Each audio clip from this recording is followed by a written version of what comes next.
European nations make a historic announcement. They will be recognizing Palestine as a state. And a passenger describes what it was like on the Singapore Airlines flight hit by turbulence that resulted in one death and multiple injuries. The Morning Rundown starts now. From the Straight Arrow News Studio, bringing the stories that matter to you from across the United States and around the world. This is the Morning Rundown. Today is Wednesday, May 22nd. Thank you for joining us. I'm Kara Rucker. Today, Ireland, Norway, and Spain are announcing that we recognize the state of Palestine. Each of us will now undertake whatever national steps are necessary to give effect to that decision. At a news conference today, Irish Prime Minister Simon Harris announcing the three U.S. allies coming together for a historic move, recognizing Palestine as a state amid Israel's 7-month war with Hamas. Harris saying he is confident that more countries will follow the lead of the three European nations in the coming weeks. In response, Israel has ordered its ambassadors to return from Ireland and Norway immediately and said it will do the same for Spain. Harris saying that Ireland fully recognizes the state of Israel and its right to exist, adding his country condemns Hamas's massacre back in October and calls for the immediate release of all hostages. The Norwegian Prime Minister released a statement. In the midst of a war with tens of thousands killed and injured, we must keep alive the only alternative that offers a political solution for Israelis and Palestinians alike. Two states living side by side in peace and security. Spain's Prime Minister Pedro Sanchez speaking to the Spanish Parliament, saying this move will give Palestinians dignity and hope. While the decision was welcomed by the Palestinian president and the head of the Arab League, the Israeli foreign minister responded, saying the countries are sending a message to the Palestinians and the whole world that terrorism pays. More than 140 member states of the United Nations recognize a Palestinian state. Meanwhile, the Biden administration has supported the idea of a two-state solution, but says it must be reached as part of negotiations.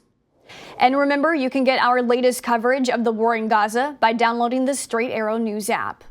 Most of the passengers who were aboard a battered Singapore Airlines flight finally made it to their destination this morning.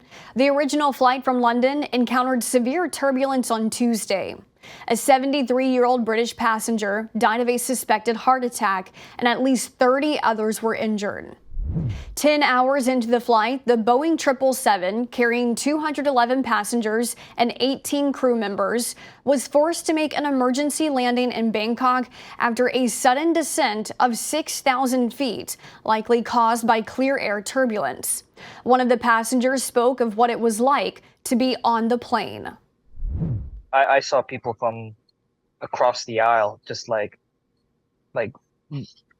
going completely horizontal, hitting the ceiling and landing back down in like really awkward positions. People like getting massive gashes in their head, concussions. Most passengers continued to Singapore on a relief flight, while 79 are still in Bangkok, including those who are hospitalized. The U.S. National Transportation Safety Board and Singapore's Transportation Safety Investigation Bureau are among the agencies investigating the turbulence.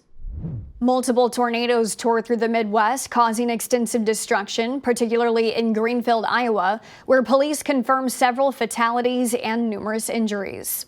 The powerful storm system left a trail of devastation, flattening homes and businesses, uprooting trees, and scattering debris across the small town of about 2,000 residents. The severe weather cut power to more than 34,000 homes in the state. Iowa Governor Kim Reynolds has declared a disaster emergency for 15 counties. Emergency services are actively conducting search and rescue operations, and authorities are closely monitoring the ongoing situation while beginning to assess the scale of the damage. The same storm swept across Nebraska, unleashing torrential rains, high winds, and large hail.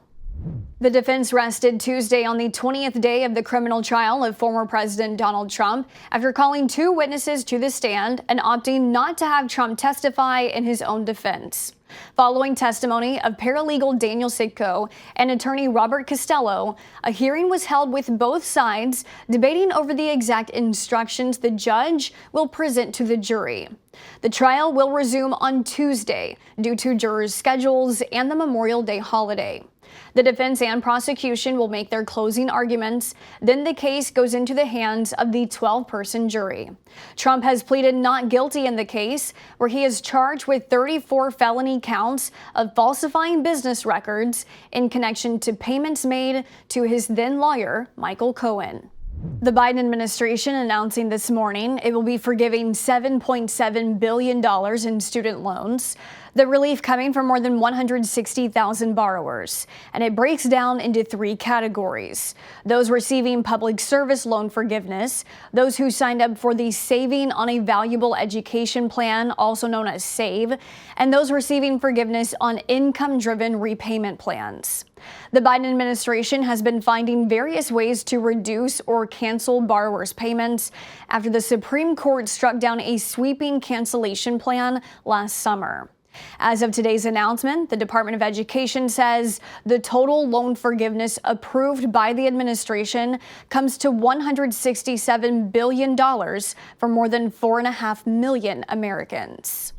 Finally this morning, Nestle, the world's largest food company behind such brands as DiGiorno Pizza, Hot Pockets, and Stouffer's, is releasing a line of new frozen food products targeting a specific group of people, those taking weight loss drugs. Nestle announcing it will begin to market $5 pizzas and protein-enriched pastas to American shoppers who use weight loss medications like Wegovy and Ozempic. They will be under a new brand called Vital Pursuits, described as food solutions, complementing the eating habits of millions of Americans who are prescribed a weight loss drug. The products are set to hit store shelves in October. These are your top stories for this Wednesday. We'll see you back here tomorrow. Until then, I'm Kara Rucker. Have a great day.